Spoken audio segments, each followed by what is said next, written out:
Hello friends, how are you. मैं Arjun Sharma, Arjun physics point Freeganj Ujjain से आपके बीच में। आज मैं लेक्चर 9 में आपको प्रकाश की उत्क्रमणीयता का सिद्धांत समझाने वाला हूं। तो लेक्चर 9 में सभी का बहुत बहुत स्वागत है। क्वेश्चन आपके बीच में, प्रकाश की उत्क्रमणीयता का सिद्धांत लिखिए तथा सिद्ध करो कि, क्या सिद्ध करो कि ए म्यू जी बराबर 1/g म्यू ए। ए का मतलब होता है एयर, एयर मतलब होती है हवा, म्यू का मतलब होता है अपवर्तनांक, जी का मतलब होता है ग्लास, ग्लास का मतलब होता है कांच। अब ये कैसे दे रखा है, ए म्यू जी, अब इसका उल्टा होना चाहिए। तो 1 में जी मतलब ग्लास, म्यू मतलब अपवर्तनांक और ए मतलब होता है एयर। देखो इसका ठीक उल्टा दे रखा है। यहाँ पे प्रश्न में बोल रखा है कि प्रकाश की उत्क्रमणीयता का सिद्धांत लिखो, तो ये उल्टा करके हमें इसे सिद्ध करके बताना है। ये हमारा क्वेश्चन है, 3 नंबर में आता है। इसको अच्छे से हमें समझना है और ये हमें सॉल्व करके बताना है। ठीक है, ध्यान से देखिए। हमारे सामने हमने XY एक अपवर्तक पृष्ठ ले लिया है, उसी के ऊपर एक अभिलंब ले लिया है जिसका नाम MN है। अब इसकी परिभाषा को ध्यान से समझना है और देखना है। ठीक है, पहले देखो, जब भी कोई प्रकाश की किरण एक माध्यम से दूसरे माध्यम में आती है तो ये मान लो P से लगा के Q तक कोई आपतित किरण है जो एक माध्यम से आ रही है। कौन सा माध्यम है, एयर वाला। तो यहाँ से चल के आ रही है।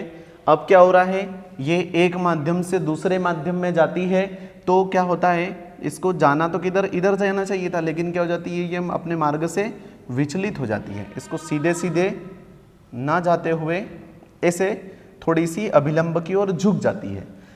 ठीक है, इसका नाम हम क्या दे देते हैं, आर दे देते हैं। कोई दिक्कत।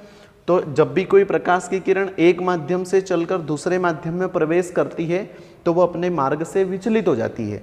लेकिन अगर यहाँ पे हम एक मिरर रख दें 90 डिग्री के एंगल पे, यहाँ पे एक समतल दर्पण रख देते हैं 90 डिग्री के एंगल पे, इसको आपतित होने देते हैं, तो आप लोगों को पता है कि जब भी कोई प्रकाश की किरण अभिलंब पर आपतित होती है, 90 मतलब अभिलंब, तो वापस उसी मार्ग से पुनः लौट जाती है।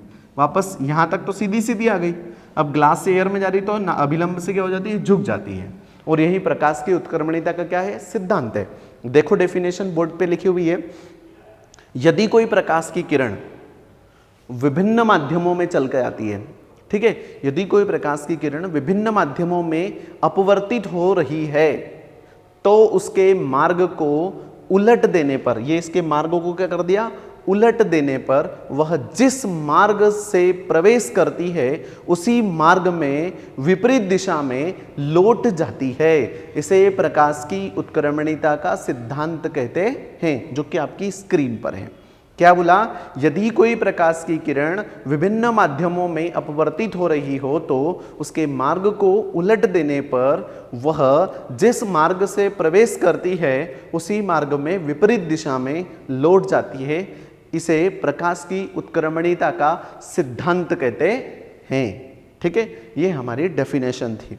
देखिए यहाँ पर जो बनने वाला एंगल है वो है आपतन कोण, यहाँ पर जो बनने वाला कोण है वो क्या है, अपवर्तन कोण है। देखिए नामांकन, यहाँ पे नामांकन में दे रखा है PQ क्या दे रखा है, आपतित किरण दे रखी है, QR क्या दे रखा है, अपवर्तित किरण दे रखी है, Q क्या है, आपतन बिंदु है, I क्या है, आपतन कोण है, R क्या है, अपवर्तन कोण है, MN क्या है, अभिलंब है, और XY क्या है, अपवर्तक पृष्ठ है। ठीक है, ये इसका नामांकन हो गया। अब इसका सॉल्यूशन पे चलते हैं। देखना ध्यान से, सिद्ध करके बताना है हमें वो जो हमने सबसे पहले लिखा था। देखना ध्यान से।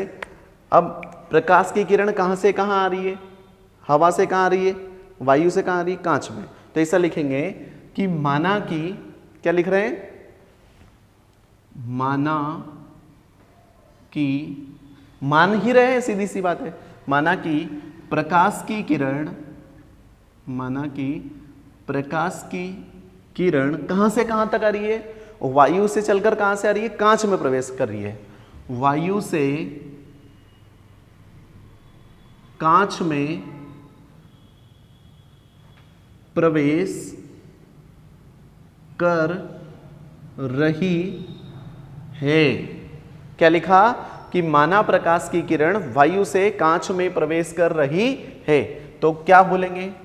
ए का मतलब होता है वायु और बीच में आ गया माध्यम, तो माध्यम के लिए म्यू, कहाँ जा रही है? ग्लास में, तो ग्लास के ले लेंगे जी बराबर। अब अभी हमने सेकेंड नियम पढ़ा था अपवर्तन का, जिसमें स्नेल का नियम आया था, ठीक है ना? ऐसा लिखा था एक माध्यम से दूसरे माध्यम में जब प्रवेश करते हैं तो क्या होता है? आपतन कोण की ज्या, ये आपतन कोण आई होता है, उसकी ज्या मतलब साइन होता है। आपतन कोण की ज्या, ये अपवर्तन कोण आर होता है, उसकी ज्या का मतलब होता है साइन। तो आपतन कोण की ज्या और अपवर्तन कोण की ज्या के अनुपात को एक नियतांक बोलते हैं, ठीक है?